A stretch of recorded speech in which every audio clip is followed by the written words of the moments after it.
कोई भूखा दिखाई पड़े ना, उसको इतना भोजन करा दीजिए कि उसको कम से कम 4-5 घंटे किसी और द्वार पर न जाना पड़े।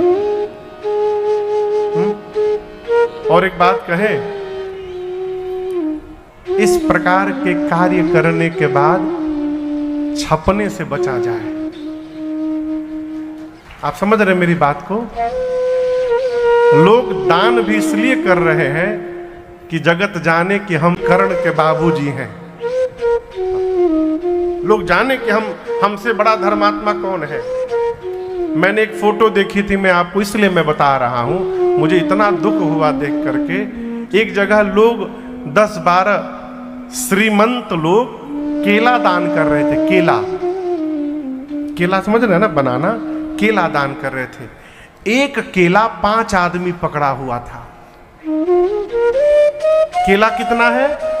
एक। और उसी एक केले को 5 आदमी पकड़कर जिसको दान दिया गया उसके मुख के पास लगाया गया है और फोटो खींचकर उसको फेसबुक पर पोस्ट भी किया गया। इतना दान न दे दीजिए कि कोई उस दान के दबाव से दब के मर जाए वहीं पर, इससे अच्छा न दीजिए।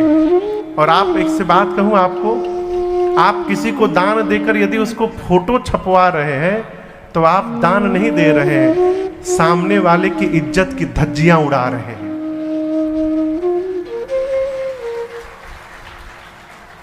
जीवन में कब किसकी स्थिति परिस्थिति करवट ले जाए हो कोई नहीं जानता। यदि वो दान ले रहा है तो उसके जीवन की स्थिति वैसी हुई होगी कि उसको मजबूरन लेना पड़ रहा है। और आप जगत में बता रहे हैं कि देखिए इनकी हालत बिगड़ गई है, हम इनको दान दे रहे हैं। इस प्रकार के कर्म से अच्छा है न किया जाए। दान दीजिए। कहा गया है कि दाहिना हाथ दे तो बाएं हाथ को न पता चले। वर्तमान में क्या है, आदमी देता बाद में है, प्रचार पहले हो जाता है। इसलिए ये दान कलिकाल में प्रगटचारी पद धर्म के, गोस्वामी जी मानस में कहते हैं, प्रगटचारी पद धर्म के कलिमहु एक प्रधान, जेन केन विधि दीने दान करे कल्याण। धर्म के 4 पद हैं। पद मने पांव। कितने पांव हैं? 4। जोर से बोलिए। 4। चौकी देखें, चौकी में 4 पाए होते हैं। उसी प्रकार धर्म के 4 पांव हैं। क्या है? सत्य, बोलते जाइए, सत्य, तप, दया और दान। ये धर्म के 4 चरण हैं, सत्य, तप, दया और दान। सतयुग में धर्म के चारों पांव सुरक्षित थे। कौन से युग में? सतयुग में धर्म के चारों पांव थे। सत्य भी था उस समय, सतयुग था। तपस्या भी थी, लोग हजारों हजार वर्ष तपस्या करते थे। दया भी था और दान पुण्य भी था। सतयुग के बाद त्रेता जब आया तो त्रेता में धर्म का एक पांव विलुप्त हो गया, सत्य समाप्त हो गया। तप, दया और दान, धर्म केवल 3 पांव पर खड़ा रहा त्रेता में। त्रेता के बाद द्वापर युग आया। द्वापर में आते आते एक पांव और समाप्त हो गया, तपस्या का। सत्य तप समाप्त हो गए, दया और दान बचा रहा। अभी हम और आप जिस युग में है ये कलयुग है। कलिकाल में गोस्वामी जी कहते हैं, प्रगट 4 पद धर्म के परंतु कलिमहु एक प्रधान। कलिकाल में केवल एक ही प्रधान पांव बचा है। क्या? दान। सत्य, तप, दया तो भगवान मालिक है, दान बचा है। गोस्वामी जी कहते हैं, जेन केन विधि कीन है, जैसे भी करिए दान यदि हो रहा है तो वो दान हमारा कल्याण करेगा। और देखिए, देना ये संपन्नता से नहीं आ सकता। विवे दान शक्तिश्च, वैभव होने पर देने की शक्ति, भोजन करने के बाद पचाने की शक्ति, और संसार में गति करने की शक्ति ये कम तपस्या का परिणाम नहीं है, ये जन्म जन्मांतर तपस्या हो तब जाकर होने के बाद देने का स्वभाव बनता है। ये सामान्य घटना न समझिएगा। यदि इस देने का स्वभाव है तो जीव अभाव में भी दे सकता है।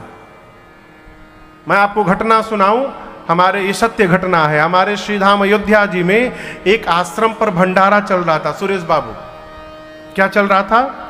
भंडारा।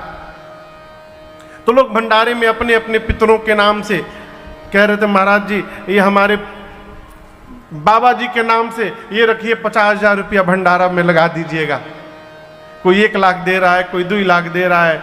हजारों संतों का भंडारा चल रहा है। वहीं एक माई पहुंची, माई, बूढ़ी माई जो घूम घूम कर भोजन करती थी। आकर महात्मा, ये सत्य घटना सुना रहा हूं मैं आपको, आकर श्री महंत जी से बोली, सरकार मैं भी अपने पितरों के नाम से भंडारा कराना चाहती हूँ, हो जाएगा? महाराज बोले अवश्य होगा, पैसा लगेगा उसका, लाओ पैसा दो। तो माई अपने साड़ी के यहाँ गांठ में से खोल करके और 5 रुपए का सिक्का निकाल करके महात्मा जी के हाथ में रख दी। महात्मा जी बोली ये क्या है? बोली महाराज मेरे पास कुल संपत्ति के रूप में यही 5 रुपया है। महात्मा जी लिए, बोले ठीक है, तुम्हारे पितरों के नाम से भी भंडारा होगा। तो महंत जी के शिष्य पीछे खड़े थे। शिष्य हंसने लगे, कहे महाराज 5 रुपए में कौन सा भंडारा होगा? महाराज बोले 5 रुपए में ही भंडारा होगा माई का। जाओ और इस 5 रुपए का रामरस लेकर के आओ। रामरस समझते हैं? साधु शाही में नमक को रामरस कहते हैं। क्या व्यास जी? नमक को क्या कहते हैं? रामरस। रामरस। महात्मा जी ने कहा ये 5 रुपए ले जाओ और 5 रुपए का रामरस लेकर आओ, और भंडारे में जितनी सब्जियां बनी हैं और जो जो दाल बना है उन सब में उस राम रस को डाल दो। उन सब्जियों में माई का भी नमक चला जाएगा और माई के नाम का भंडारा हो जाएगा। ये क्या है? देने का स्वभाव है। स्वभाव रहेगा अभाव में भी निकलेगा, स्वभाव नहीं रहेगा फिर तो भगवान ने मालिक है। और देखिए जो जितना दबा के रखता है भगवान उसके लिए ऐसी व्यवस्था बनाते हैं, एक ही झटके में निकल जाते हैं, एक ही झटके में।